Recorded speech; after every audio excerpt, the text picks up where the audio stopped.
toutes et à tous et bienvenue dans votre nouveau rendez-vous quotidien Smart Éducation, un magazine dédié à la formation, aux nouveaux métiers, aux nouvelles pédagogies, le rendez-vous qui donne un futur à la jeune génération. Peut-on se fier au classement des universités et des grandes écoles? Leur accorde-t-on trop d'importance par rapport à ce qu'il signifie réellement? Classement de Shanghai, CIGEM, depuis plusieurs années, les grandes écoles se disputent les premières places des classements nationaux et internationaux. Mais sur quels critères se basent ces classements? Quelle place laisse-t-il vraiment à la qualité d'un cursus ou des enseignants? Quelle autre solution possible pour trouver la bonne formation? Eh bien, réponse avec nos deux invités. Sophie Laborde-Baleine, directrice et fondatrice du réseau d'orientation Ton Avenir, et notre invité. Bonjour. Bonjour. Bienvenue sur le plateau de Smart Éducation. Merci. Thibaut Arnoux nous accompagne également, fondateur de Totis Média, un média étudiant pour trouver sa voie. Bonjour. Bonjour. Bienvenue également sur le plateau. Sophie Laborde-Baleine, ces classements, est-ce qu'ils ont pris selon vous une place peut-être trop importante ces dernières années dans le choix d'orientation des étudiants ? Pour les écoles, je pense qu'ils ont effectivement une énorme valeur. Du point de vue des écoles ? Du point de vue des écoles. Ah, ça, c'est sûr et certain. Je sais qu'elles se battent vraiment pour être dans le haut du classement, donc ça a beaucoup de valeur. Après, du côté des familles, oui, les parents, effectivement, achètent, ils sont très friands, évidemment, de tous ces classements. Dès qu'il y a un magazine qui sort avec un classement, c'est tout de suite, vous avez vu le classement de ce journal, etc. Mais maintenant, après, moi, je vois les familles, les jeunes en direct, puisqu'on les reçoit de façon individuelle, ils ont très vite compris que finalement l'expérience que j'ai des écoles, que nous avons chez Ton Avenir, puisqu'il y a plusieurs conseillers, vaut vraiment tout ça en fait. C'est vraiment, il faut s'adapter vraiment à l'élève avant tout. Et le classement a de la valeur, oui, certes, évidemment, mais d'une façon qui n'est pas individuelle. Voilà, c'est ça que je dirais. Thibaut Arnoux, comment on fait pour déterminer la valeur d'une école? Quels sont les critères qu'on peut utiliser? Alors, je pense que déjà, il faut avoir un aspect assez global. C'est-à-dire, il ne faut pas regarder un classement en se disant je prends ça, puis je vais m'orienter avec ce classement. C'est un cheminement qui est global. Pareil, il y a toutes sortes de classements et il faut être proactif dans sa lecture des classements en se disant, voilà, quels vont être les critères, quels sont les coefficients utilisés, fuir les classements où on ne communique pas sur la méthodologie, etc. Mais par contre, ça peut être vraiment utile de les comparer quand, par exemple, je sais pas, je souhaite faire de l'international, je souhaite m'orienter vers des métiers international, là, c'est pertinent de regarder quelles sont les écoles ou les universités qui ont plus de partenaires ou qui ont plus de double diplôme, etc. Mais certains, c'est ce que vous nous dites, en tout cas, certains classements, selon vous, sont peut-être pas très transparents sur leur manière de déterminer pourquoi telle école se retrouverait en telle ou telle position. Il faudrait plus de transparence et peut-être se baser sur d'autres critères que ceux qui sont aujourd'hui utilisés. Alors, les critères pour de nombreux médias historiques sont pertinents. Quels sont-ils? Donnez-nous quelques exemples pour qu'on comprenne bien. Comme en termes de critères. En termes de critères. Par exemple, l'insertion professionnelle. Ça veut dire que ça c'est important de comparer les universités ou les écoles en fonction du taux d'insertion professionnelle, en fonction du salaire à la sortie après un bac+5, etc. Ça, c'est pertinent. Ce que nous, on trouve moins pertinent, c'est parfois les classements internationaux où on va comparer les universités en fonction du nombre de prix Nobel ou de médailles Fields. Là, on ne choisit pas une université parce qu'il y a eu un ou deux prix Nobel en moins. Nous, ce qu'on dit vraiment aux lycéens, c'est qu'il faut avoir un cheminement global. Ça veut dire on se fie au classement que quand il y a une transparence avec une possibilité de lecture. Comment mieux rendre compte, Sophie Laborde-Baleine, de la qualité des cours et du cursus de certaines grandes écoles, de certaines universités, quand vous êtes face à un jeune lycéen ou à un étudiant qui veut choisir sa voie, qui veut choisir sa formation? Qu'est-ce qu'il vous pose comme question? Qu'est-ce que vous lui dites? Comment vous affirmez que telle école est compétente sur tel ou tel Alors, c'est vrai qu'effectivement, il y a des classements d'abord qui sont différents en fonction des universités et aussi des écoles d'ingénieurs de commerce principalement. Donc, ça ne va pas être la même façon de réfléchir, on va dire. Déjà, avant tout, il faut prendre en compte l'élève. C'est-à-dire pour quelle structure d'enseignement il est fait. Ça, c'est très important. On ne va pas dire, va vite, va à l'université de Saclay, qui est une très bonne université, sous prétexte qu'elle est bonne. Enfin, ça n'a pas de sens.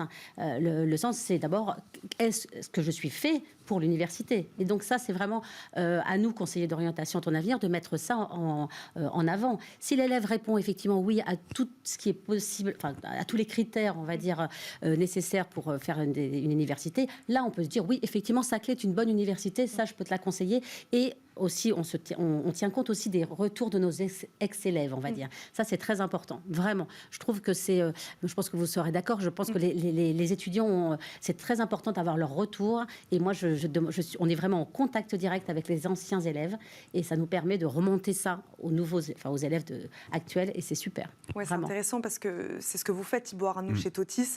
Vous proposez une plateforme de mise en relation entre lycéens et étudiants. De la même manière, oui, c'est peut-être plus intéressant pour un lycéen d'avoir une interaction avec un étudiant qui va peut-être lui dire des choses plus concrètes sur le cursus. Oui, bien sûr. Ça, c'est vrai que nous, ça fait partie intégrante de notre projet avec Totis. C'était vraiment de mettre en relation des lycéens avec des étudiants parce qu'on ne peut pas se fier à une plaquette ou un classement, etc. Donc, c'est vrai que les interactions, les échanges, c'est ça qui font que le lycéen va se projeter dans une université ou dans une école. De quelle manière, chez Totis Média, vous aidez les jeunes dans leur choix d'orientation ? Est-ce que c'est un peu comme Ton Avenir ? Est-ce que vous vous posez avec eux ? Comment ça marche ? Alors, nous, on a deux grands systèmes. C'est des articles et des vidéos, donc là, vraiment de témoignages, toujours sous l'angle du témoignage. Donc, c'est des étudiants qui témoignent auprès des lycéens.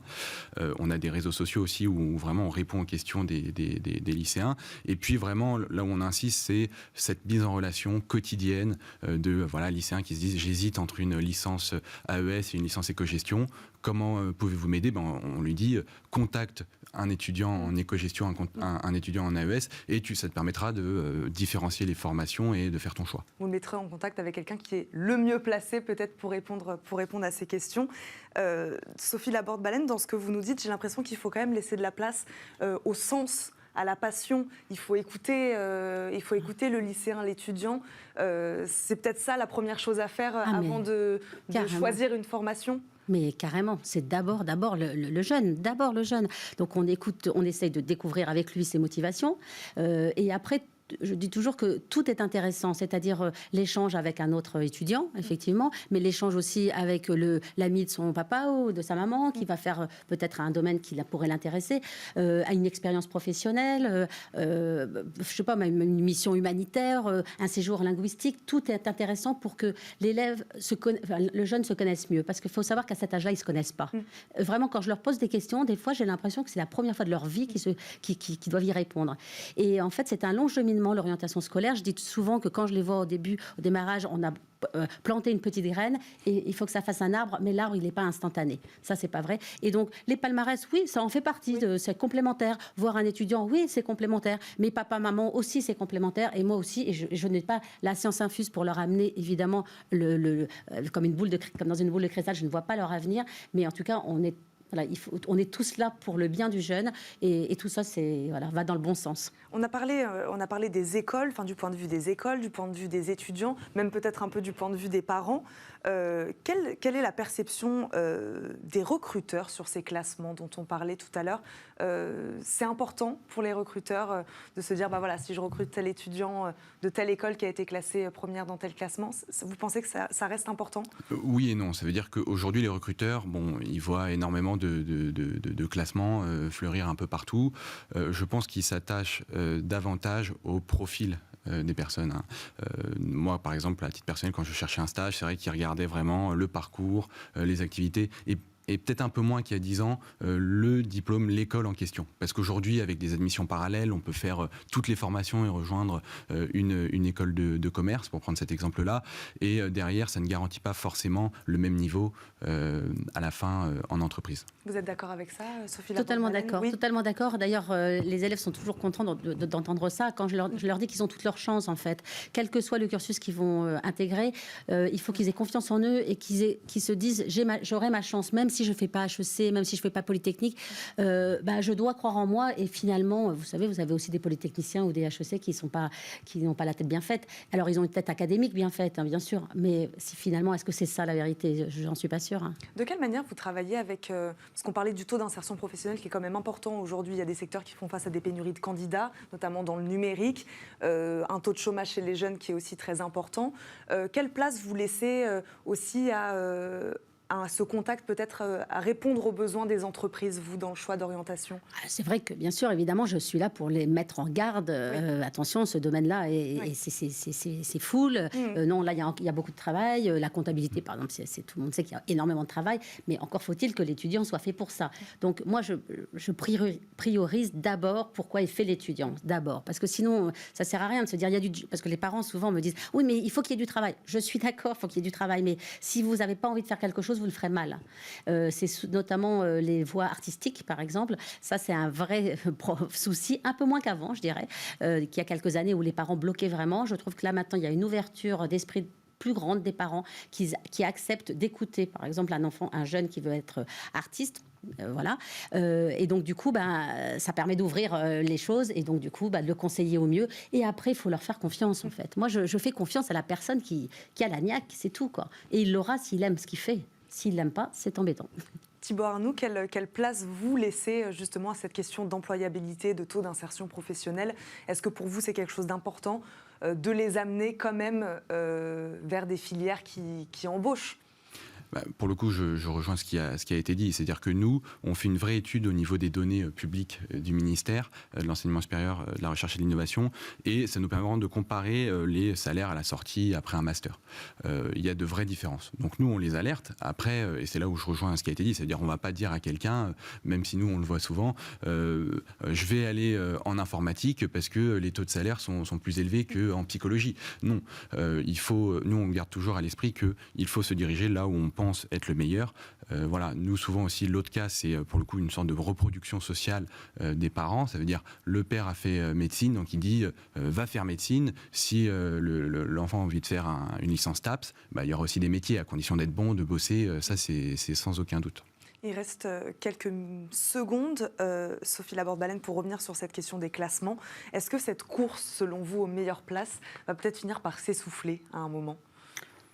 Je ne sais pas si ça va s'essouffler parce que les écoles, c'est aussi un objectif pour elles, hein, automatiquement. Mais en tout cas, je pense que ça va s'essouffler aux yeux peut-être des familles, oui, du public en fait. Oui, sûrement. Ça finira c'est une guéguerre un petit peu qui n'a pas vraiment beaucoup de sens. Ça finira par s'essouffler, en tout cas du point de vue, comme dit Sophie Laborde-Ballen, du point de vue des étudiants. Je ne crois pas parce que le problème des classements, c'est que comme ils sont beaucoup lus, toujours, quels que soient les critères, quelle que soit la rédaction qui les propose, du coup ça incite évidemment les journalistes à en reproduire. Nous on le voit avec des classements, 200 000 visiteurs sur un classement, ça nous incite à travailler pour en proposer d'autres. On va s'arrêter sur ces mots. Merci beaucoup à tous les Merci deux à d'être vous. venus aujourd'hui sur le plateau Smart Éducation, d'avoir parlé orientation et avenir des jeunes. Merci beaucoup à tous les deux. C'est déjà la fin de cette émission. Merci à vous de nous avoir suivis. On se retrouve très vite pour un nouveau numéro de Smart Éducation. Très bonne journée à tous sur Bismart et à très vite.